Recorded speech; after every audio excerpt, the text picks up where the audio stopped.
I don't know, Chris. I was standing in snow this morning, driving up in New Hampshire to the airport. So kind of nice out here, about 70-some degrees on the range. Yeah, in Oklahoma here near Tulsa, and yeah, it's usually supposed to be colder than this. Yeah, this is perfect. You can't ask for better weather, and there's no humidity today, so we got to do a little running and gunning, and yeah, I had fun. It was nice because when guys that have shot and utilized all tactics.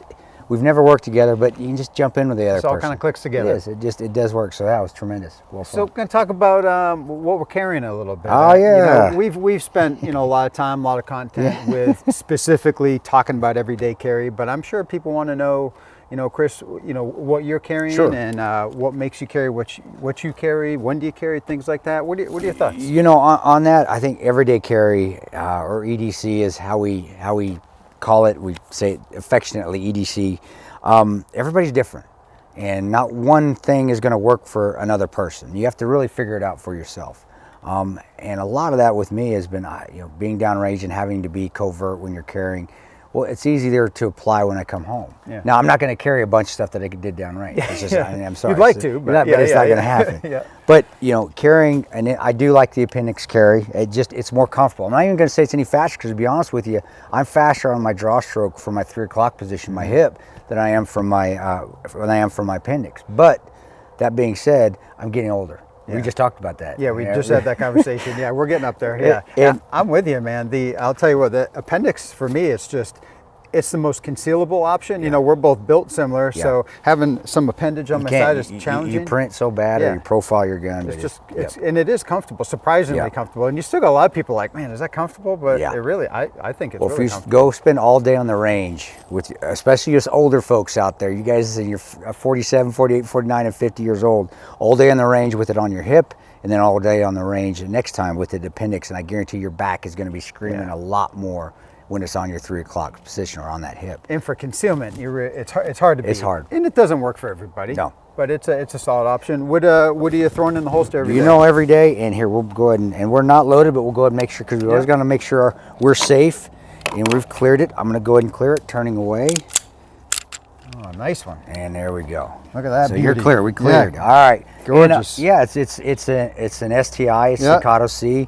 Very nice piece. It is important on these ones. On these guns, there are singles, what we call single stacks. Yep. Sorry about that, guys. So we don't have the luxury of having those double stacks rounds where you've got 20 rounds in this one, right? And so I do carry an extra mag. Always got to have a spare mag on these. And what I tell people on that EDC or everyday carry, if you're going to carry that spare mag, make sure it's on the side that's not your firing hand side. I've seen that so many times where people put it on the wrong side. And then you have to go ahead and do a reload. Well, now they're fumble farting with their gun because they're trying to get a magazine that's on their firing side. Yeah. But I do carry that. I carry an extra mag. Here's my spare.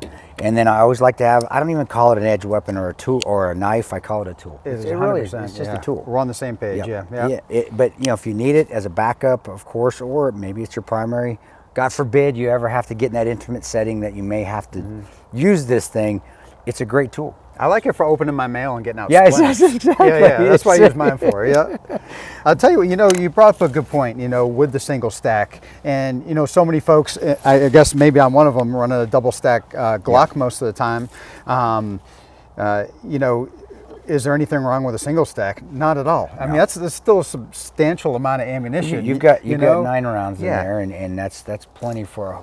God forbid you're in a sustained gunfight. If you're in that long gunfight as a civilian, something's gone sideways. You've had a chance to actually remove yourself from that situation, and you didn't do it. And like you said, there's what we'd like to go into a situation with versus what we can sustain and carry every day. And this is a practical setup. Obviously, you're comfortable with that gun. I am. You're competent with the gun, and it's a good setup.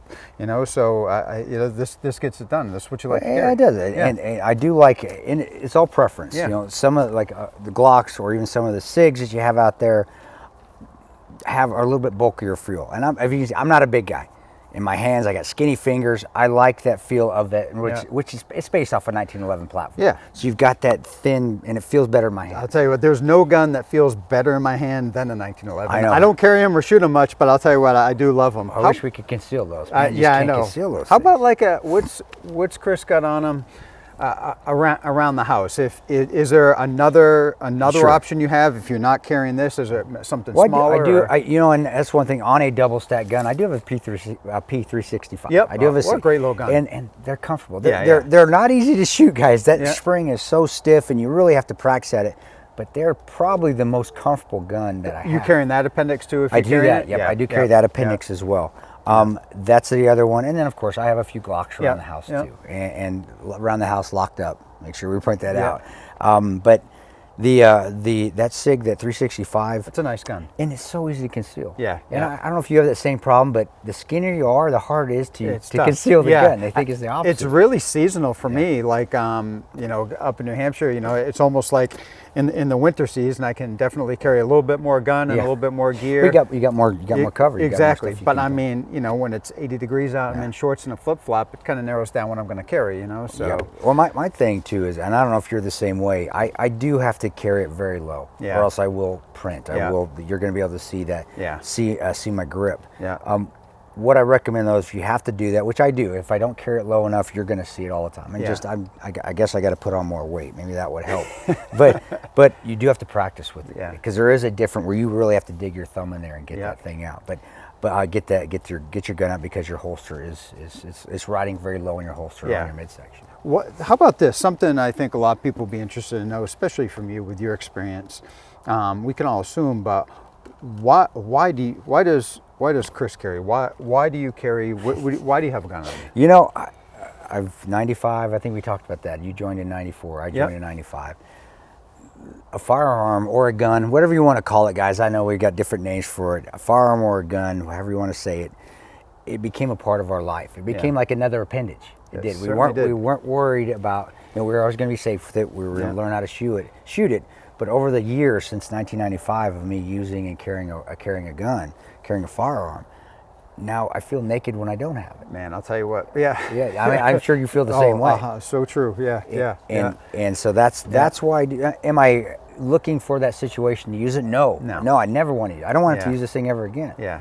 But the thing is, though, is you want to be ready. Yeah. You do. So the worst thing, and you've seen this before too, the worst thing you can have is you need something and not have it. Yeah. I'd rather have it and not need it Oh, so than true. need it and not have it. Yep. And that's why I carry that. Yeah. And or carry a SIG or a Glock or Yeah. whatever else I can afford out there because Yeah. they're getting so expensive Yep, they nowadays. are. Yeah. But that's why I carry, Yeah. and that is essentially, I've just been doing it all the years. Now it's just become a part of my body. It feels like an appendage, and when I don't have it, I feel like I'm missing something. And that's something cool for a lot of people that are getting into concealed carry. Maybe they are getting an EDC set up. Sure. You know, they haven't had that experience of, you know, a couple decades of carrying a gun and running a gun professionally. And so, you know, they're just starting to get into it. I see a lot of people, and to go from that step of, okay, they've had some range training, they've had some basic marksmanship, they got the right gear, and now they're actually going to put on a gun and go out in public. It's like, it's very abstract for them, right? Yeah. You know, so, you know, what do you got for advice for people out there, you know, kind of breaking that ice and actually just going out there and doing it? Train. You know? Train. Yeah. Train. And I know you're a big proponent of this as well. You have to train. Yeah. You have to know how to use that. Just putting it on after you got your concealed carry license, that doesn't mean you know how to So shoot that piece of paper, that doesn't make me good to go? That doesn't make you good to go. I Yeah. would just say you have to train. You have to put the time into it. Yeah. You know, I see a lot of people that spend a lot of money on guns but never learn how to use it. Yeah. Well, use some of that money you're putting on a gun to go take a course. Oh boy, And you just hit the nail on the head, Kris. Yeah. And that's a huge point, and a lot of people, I think, you know, forget about that. Is you're right.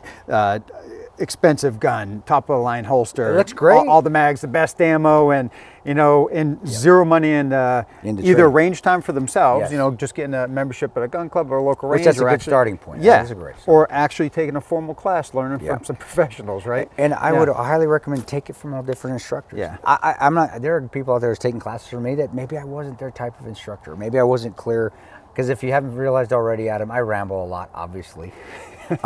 But I always advise learn from everybody. I've learned from many different instructors, many different operators that I have very much respect for when I was a young ranger or even young within as a contractor. Yeah. And you can always pull something away from someone. Yeah. You always can pick, it may not be everything that you like, but you can figure out something from that instructor that, oh man, that sounded great. Yeah. And I'm going to say that for later. So Yeah. I always say, learn from everybody. Yeah, you're absolutely right. You know, I consider myself, you know, forever a student. You know, Yeah. just and you know, you know, you're always taking training to get a couple little tidbits here and there, or you get stale. You know, like I find that's my biggest problem these days. I feel like I'm getting stale. You know, I've a decent amount of experience, taught a lot of classes. You know, and just, you know, how to stay motivated to keep on training is it gets tough. It does get tough. As I say, for shooters, senior shooters that have shot a lot, though, that's tough to go and get taught. Yeah. You have to put your ego aside. Oh, 100. I can do that easy. Yeah. I mean, it's a big ego, but I can put it aside real easy. It is tough. I have an instructor by the name of Ben Morgan who is a tremendous pistol shooter. He's one of the lead instructors for Battle Line that we use. And he's still always out there taking courses with everybody. Yeah. That's why he's such a great instructor and a great shooter. He's one that can put his ego aside. He didn't have an ego at all, and go out and train. And obviously, he's a better shooter than me. Yeah. Well, that's why, because he does a lot more traiing than what I do. But that's why he's the lead instructor of Battle Line, and I can just go shoot with people. There you go. He teaches. Just kind of blend in and work. Yeah, he teaches. But I know we talked about other things too. I don't carry a flashlight. Not saying it's not important. I do have one in my car. Yeah. Or I also have a tourniquet. You know, you have a cat tourniquet. Yep. Always have something like that, because as we've learned overseas, and even people that have been in gunfights here or had massive traumatic bleeds, the best thing you can do is throw on that tourniquet. Yeah. So there's always one in my car, and there's always a flashlight around. Some people carry, I don't know, you carry a flashlight on you? Yep, I do. Yep. So Kris, I have my most of the time I'll have two guns on me. Okay. I carry one on your ankle. Yep, I carry it back up almost every day, and I carry it back up on duty and off duty most of the time. I tell people, if you see me in pants, I probably have another gun on me. If you see me in shorts, there's not an ankle gun on there. On there. But I carry it back up primarily for other people. A competent person around me, and we need to deal with something, I can hand that off. And it's not necessarily that, you know, this gun goes down, I got that backup. For me, it's more of for somebody else type of thing. It's easy for me to carry it. It's not a big deal, and it is on my ankle. That's a Smith & Wesson J-frame, just a 5-shot revolver.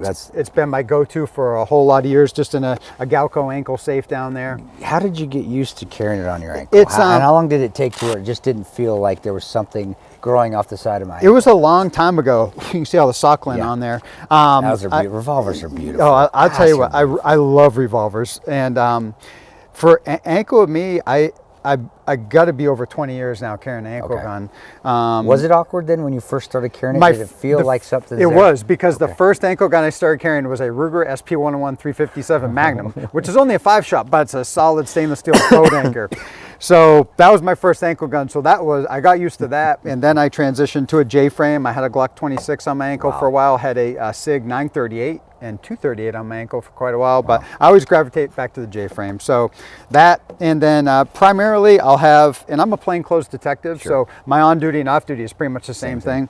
So most of the time, I'll go from a couple different guns, but most of the time I've got appendix carry, as we discussed.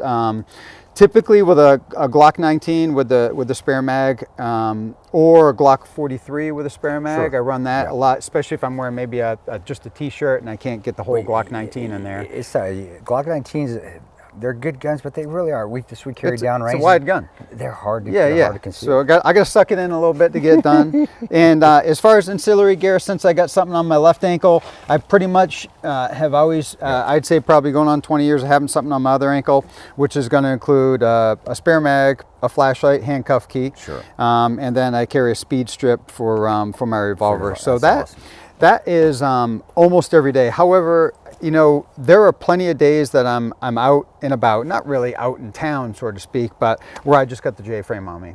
You know, so, you know, that's certainly not what I want to go in the fight with. But it's better to have something. This beats a sharp stick, right? Yeah, it does. You know, so I would say most of the time it's all this stuff. But you know, there's plenty of times, especially, you know, out around my property or, you know, just running around. I'll have the revolver on me with a speed strip. But so that's kind of what I run most of the time, I'd say. Yeah, you know, and I keep mine very simple. Really, that's it. But doing all this, and Leatherman. Got it, Leatherman. Got to have the Leatherman. Got a Leatherman. Yep.